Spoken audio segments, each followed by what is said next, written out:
নমস্কার বন্ধুরা, ঐশীর মার রান্নাঘরে আপনাদের সবাইকে স্বাগত। আজ আপনাদের সঙ্গে শেয়ার করছি ক্রিস্পি চিকেন পকোড়ার রেসিপি। আশা করছি আজকের রেসিপিটি দেখলে বাজার থেকে কিনে খাওয়া চিকেন পকোড়ার স্বাদ ভুলে যাবেন। খুব সহজেই রেসিপিটি শেয়ার করেছি যাতে বাড়িতে সবাই বানিয়ে খেতে পারেন। আশা করছি রেসিপিটি ভালো লাগবে, তাই প্রথম থেকে শেষ পর্যন্ত দেখার অনুরোধ রইল। রেসিপিটা বানানোর জন্য প্রথমে এখানে 300 গ্রাম বোনলেস চিকেন নিয়ে ছোট টুকরো করে কেটে ভালো করে ধুয়ে জল ঝরিয়ে রেখেছি। চিকেন পকোড়া বানানোর জন্য বোনলেস চিকেন নিলেই ভালো হয়। এরপর চিকেনটা ম্যারিনেট করার জন্য এর মধ্যে দিয়ে দিচ্ছি 1 টিস্পুন আদা রসুন বাটা, সাথে দিয়ে দিচ্ছি একটা ডিম। এরপর কয়েকটা মশলা দিতে হবে। স্বাদ অনুযায়ী দিয়ে দিচ্ছি রেগুলার নুন আর বিট নুন, দুটো নিজেদের স্বাদ মতো দিয়ে দেবেন। এরপর দিচ্ছি অল্প একটু গোলমরিচের গুঁড়ো, সাথে লঙ্কার গুঁড়ো, এটাও স্বাদ মতো দেবেন। আর এরপর দেব 1/4 teaspoon oregano, 1 teaspoon chaat masala. Chaat মশলাটা দেওয়ার চেষ্টা করবেন, স্বাদটা ভীষণ ভালো হয়। এর সাথে 1 teaspoon vinegar, 1 teaspoon soya sauce আর 1 টিস্পুন টমেটো সস দিয়ে দিলাম। এরপর বাইন্ডিং এর জন্য দিচ্ছি 2 চামচ মতো কর্নফ্লাওয়ার। যদি কর্নফ্লাওয়ার হাতের কাছে না থাকে তাহলে ময়দা ব্যবহার করতে পারেন। এবার হাত দিয়ে সমস্ত কিছুকে ভালো করে মাখিয়ে নিয়ে আমাদের এটা ম্যারিনেট হতে রেখে দিতে হবে প্রায় 1 থেকে 1.5 ঘন্টার মতো। হাতে যদি সময় কম থাকে তাহলে 30 থেকে 40 মিনিট মতো অবশ্যই রাখবেন। এখন আমি আপনাদেরকে প্রায় 1.5 ঘন্টা পর চিকেনটা দেখাচ্ছি। চিকেনটা খুব ভালোভাবে ম্যারিনেট হয়ে ভালো মতো কিন্তু সেট হয়ে গেছে। এবার আমি একটা বাটিতে নিয়ে নিয়েছি 1 কাপ পরিমাণ ময়দা, তার মধ্যে দিচ্ছি গোলমরিচের গুঁড়ো, বিট নুন আর সামান্য একটু লঙ্কার গুঁড়ো। সমস্ত কিছুকে ময়দার সাথে ভালো করে মিশিয়ে নিলে ময়দাটা আমাদের এখানে রেডি।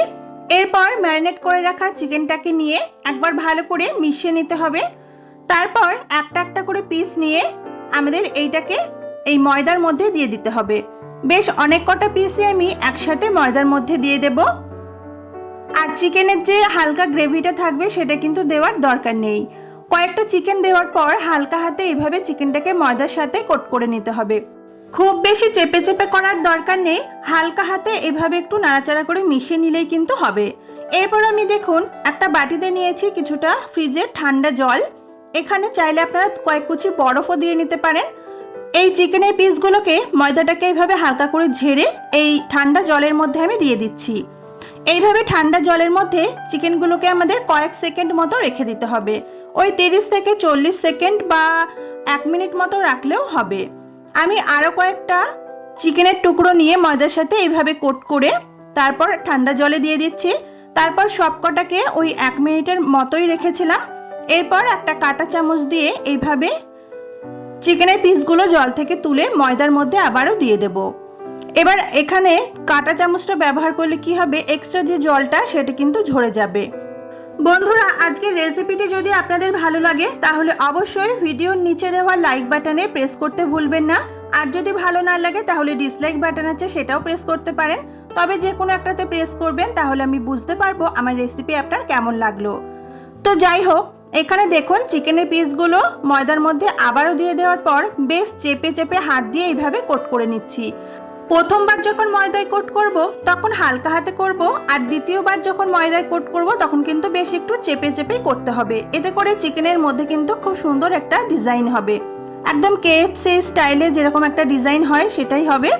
তো এইভাবে এক্সট্রা ময়দাটাকে হাত দিয়ে আমি ঝরিয়ে নিলাম। তারপর একটা প্লেটের মধ্যে উঠিয়ে নিচ্ছি। আর সমস্ত চিকেনগুলোকেই কিন্তু এইভাবে রেডি করব। এইভাবে রেডি করে নেওয়ার পর আপনারা কিন্তু ফ্রিজে রেখে এগুলোকে স্টোরও করতে পারবেন, যে কোনো এয়ারটাইট কন্টেনারে করে। তারপর যখন ইচ্ছা তখন বার করে আধ ঘন্টা মতো রেখে ফ্রাই করে খেতে পারবেন। আমি সবকটাকে এইভাবে রেডি করে নেব। আমি এখনই আপনাদেরকে চিকেনের পিসগুলো বা পকোড়াগুলো ভেজে দেখাবো। তার জন্য গ্যাস ওভেনে চলে এসেছি আর বেশ খানিকটা সাদা তেল হাই ফ্লেমে গরম করে নিয়েছি। তেলটা ভালো করে গরম করে গ্যাসের ফ্লেমটা মিডিয়াম টু লোতে করে দিয়ে একটা একটা করে চিকেনের পিস এখানে ছেড়ে দিচ্ছি। যখন চিকেনের পিসগুলো ছাড়বেন তখন কিন্তু গ্যাসের ফ্লেমটা লোতে রাখবেন, না হলে উপর থেকে খুব তাড়াতাড়ি এগুলো কালার চলে আসবে। ভাজার সময় গ্যাসের ফ্লেমটা মিডিয়াম টু লোতে দিয়েই ভাজতে হবে, যাতে চিকেনের পিসগুলো ভিতর থেকেও খুব সুন্দরভাবে ভাজা হয় আর সিদ্ধ হয়। আমি এখানে বেশ কয়েকটা দিয়েছি একসাথে। আপনারা চাইলে তেলের পরিমাণ বাড়িয়ে বা কমিয়ে পকোড়াটাও বাড়িয়ে বা কমিয়েও ভাজতে পারেন।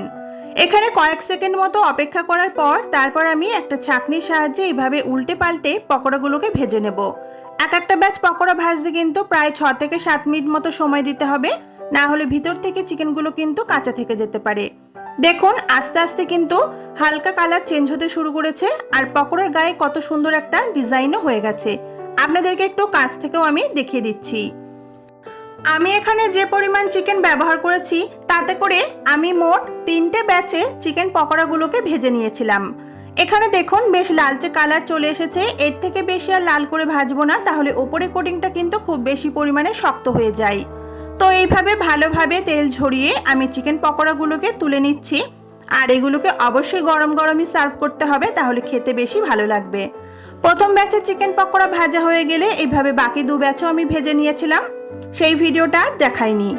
তো এখানে আমি চিকেন পকোড়াগুলো সার্ভ করে দিচ্ছি।